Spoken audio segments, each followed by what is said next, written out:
Hello again, let's take a final look at your sports this afternoon. The Western Cape is currently experiencing its worst drought in more than a century, and this could have an impact on the first cricket test between South Africa and India starting at Newlands on Friday. The curator, Flint, says it has been challenging, but with the use of borehole water, fertiliser and lots of hard work, Newlands will be a beautiful picture come match day. Drought or no drought, Newlands is still in tip-top condition. That's because Flint and his ground staff have worked hard and been forced to be proactive.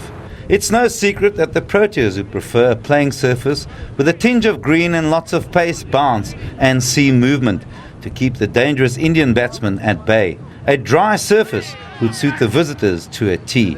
But it's a fine balancing act for the curator. The outfield is a different kettle of fish. The outfield, we've kind of stuck to the city's guidelines where they recommend that you water only twice a week, so that it's a lot drier and a lot thinner than when normally like it, especially for Test cricket. You kind of, Test cricket, the guy must hit the ball in the middle of the bat to get 4, so it'll probably be a little bit quicker than I would have liked. A curator's job is not only to prepare the Test wicket and the outfield, but also the practice facilities. Borehole's behind me. It's at the back of Western Province Cricket Club. That pumps into a holding tank, and then a booster pump pumps it onto the field.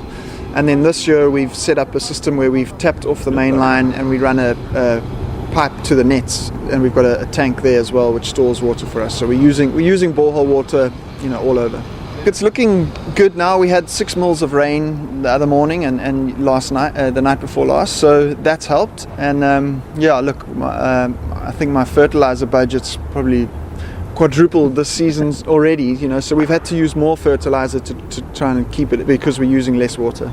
How the pitch will play is always a curator's nightmare, and obviously Flint doesn't want the pitch to dry out to help the Indian batsmen and bring their spinners into play.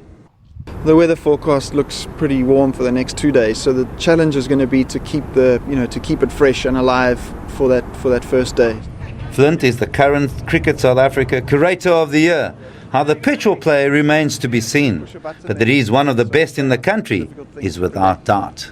Craig Murray, SABC News, Cape Town.